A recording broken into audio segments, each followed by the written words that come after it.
thought to be the greatest Force Hound in the Infinite Empire, Zesh began his secret infiltration mission by sabotaging a Rakatan scouting ship so it crash-landed on Tython, betraying his master Toolcar and killing everyone on board.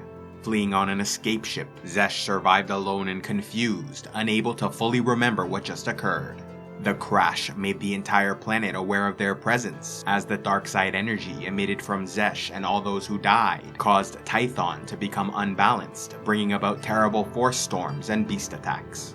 Though all the Jedi felt this shift, 3 young journeyers, Shekoda, sek'now, and Tasha Ryo, were most greatly impacted, as they experienced a shared vision of Zesh in response to his force scan of the planet.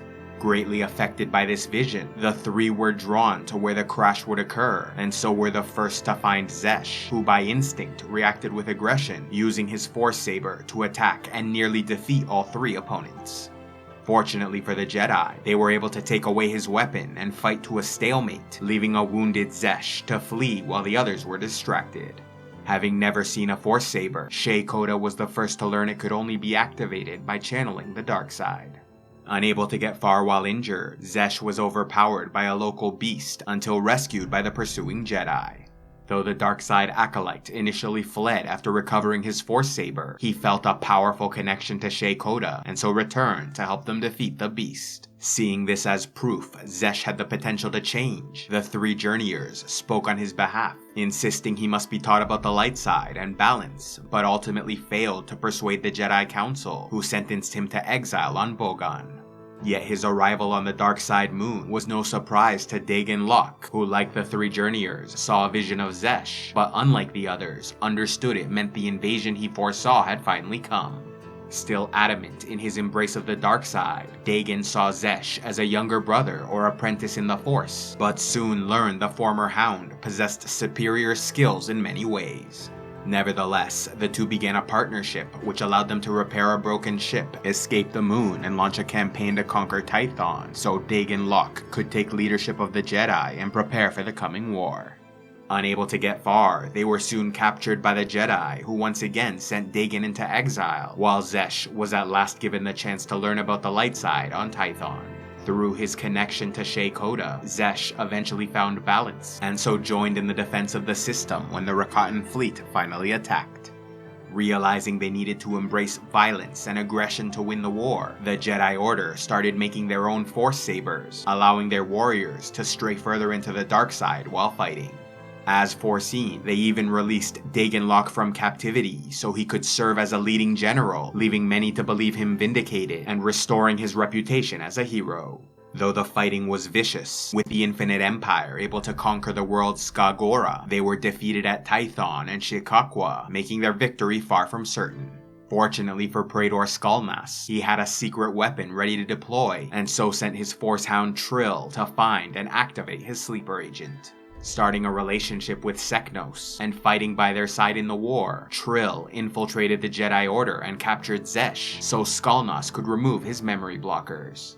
Horrified to learn he was acting as an agent of the Empire all along, Zesh believed the Jedi would never forgive his betrayal. Feeling so utterly defeated, he willingly returned to the service of his master. Preparing for a final assault on Tython, skal'nas performed a ritual by drawing on the energy of his hounds to send a dark side pulse so powerful it blinded all Jedi seers on Tython and blocked their connection to the Force. Despite this setback, the Jedi fought on however possible, with sek'now embracing the dark side to escape captivity as a slave and defeat his former lover Trill, only to once again embrace balance by ultimately sparing her life.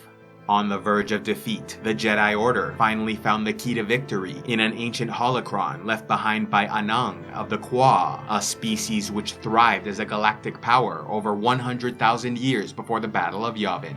Using infinity gates for instant interstellar travel, the Kwa contacted many worlds, offering friendship and technology, eventually reaching Rakata Prime, homeworld of the Rakatans, who abused their generosity by using this new tech and the infinity gates to conquer other worlds.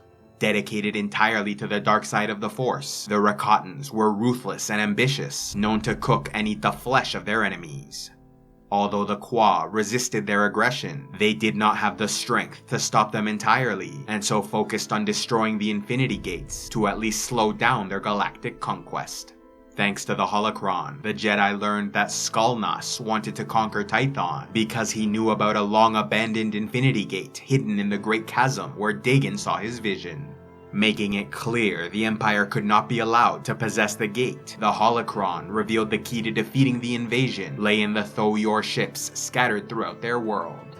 Unfortunately, to activate their defense system, a Jedi had to sacrifice themselves, and so the former journeyer, now blinded seer Tasha Ryo, volunteered, using the force energy of her body to activate the Thoyor, allowing them to rise from the planet's surface and unleash a flurry of fire, destroying the Rakatan fleet and ending the invasion. Meanwhile, skal'nas and Zesh made their way to the Infinity Gate and were on the verge of seizing it when they were found by Shekoda and Dagen Lok. Though Zesh thought he was beyond redemption, the love of Shekoda brought him back towards balance in the Force, and so he betrayed and killed his master skal'nas. With the war won, Zesh joined the Jedi Order, and with the help of Shekoda, continued to study the concept of balance. But much of the rest of the Order was no longer convinced this was the best or most effective way to understand the Force. A schism then formed, with some following Dagen Lok in the belief that the dark side was the only way to defend themselves from future enemies, while others reacted in the opposite way, sickened by the dark side nature of violence, and therefore dedicated themselves to peace within the light side. Tensions eventually erupted into battle, resulting in the decade-long Force Wars, where light side forces ultimately emerged victorious, leaving the remaining dark side followers defeated and scattered. Adjusting their concept of what it meant to achieve balance, the remaining Force users reorganized themselves into the light side Jedi Order before departing from Tython to seek a new homeworld, eventually settling on Ossus. A special thanks to all those who contribute to Civilization X, like Sir Xavier, Defender of the Flame, Delacruz the Freed, Lady J Book Nerd, and Honier the Dead Raven. If you'd like to help the channel, please go to patreon.com/civilizationx, where you can get early access to videos, vote on future content, and access the Patreon-only series, Heroes of Lore and Legend.